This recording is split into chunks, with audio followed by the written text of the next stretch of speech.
This example problem with simple harmonic motion involves a horizontal spring on a frictionless surface, and eventually there'll be a mass attached to this spring, but anchored at one end of the wall. The relaxed spring with no force on it has a length of 20 centimeters.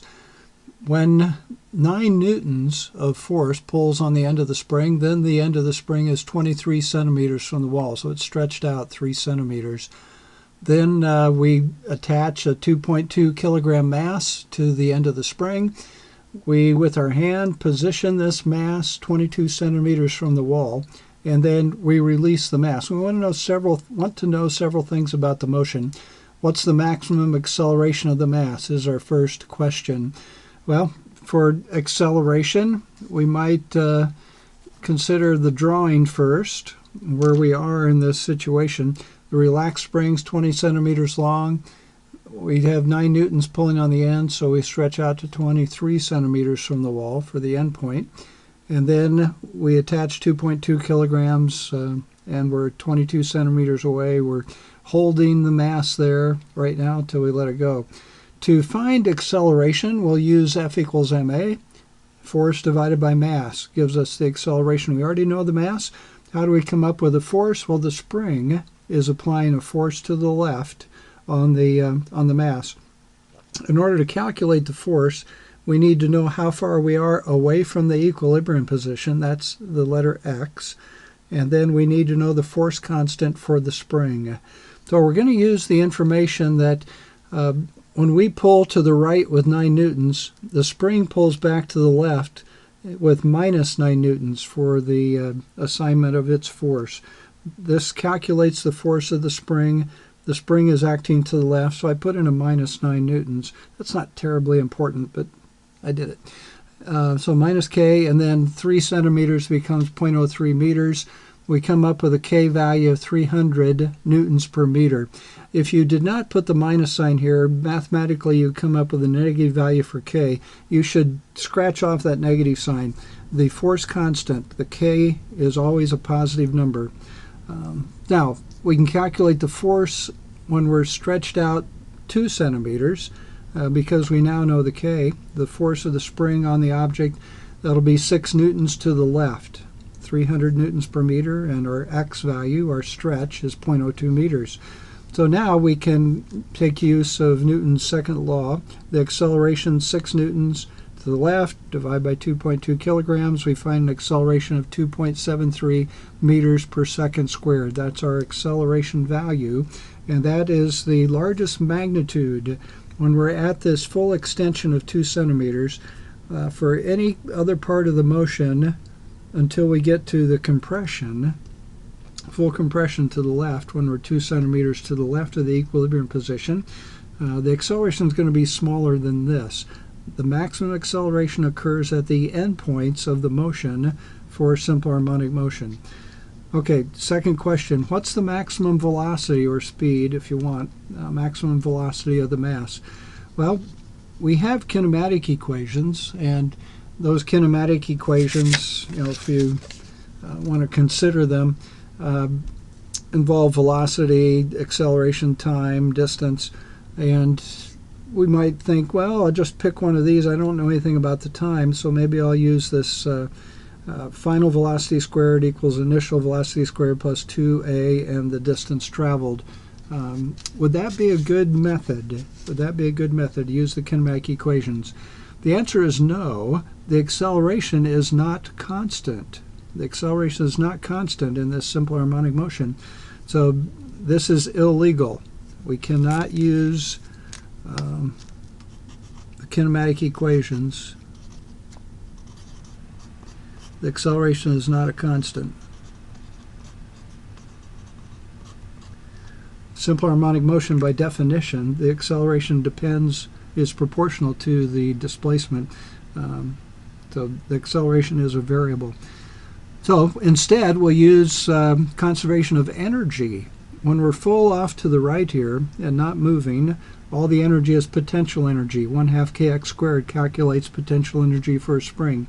As we get to the equilibrium position, after we've been accelerating all the way back here, finally at the equilibrium position, the acceleration will go to 0. Why is that? Well, at the equilibrium position, x is 0, so the force is 0, so the acceleration would be 0. But until we get there, we're accelerating back towards that equilibrium position, so we're going to have our maximum velocity, our maximum speed at x equals 0. And at x equals 0, there is no potential energy. So potential energy at the start, at the equilibrium position, all kinetic energy. Let's put in the numbers. We cancel off the halves on each side.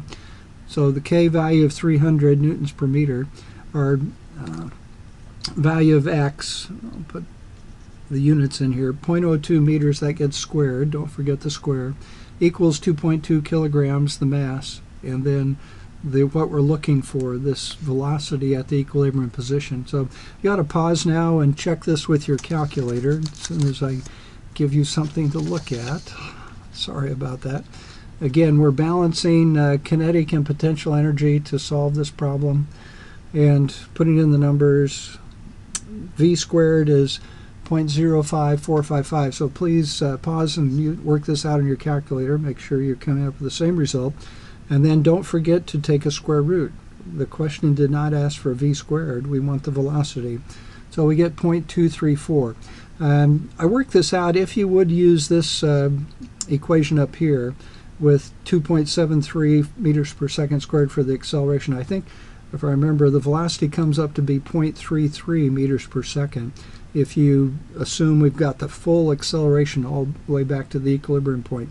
So it is good that we're coming up with a smaller number, 0.234 meters per second, because our acceleration is getting smaller, magnitude's getting smaller as we move towards the equilibrium position. So that's a reasonable result. How long does it take the mass to move from our starting point back to the equilibrium position where the mass is 20 centimeters from the wall?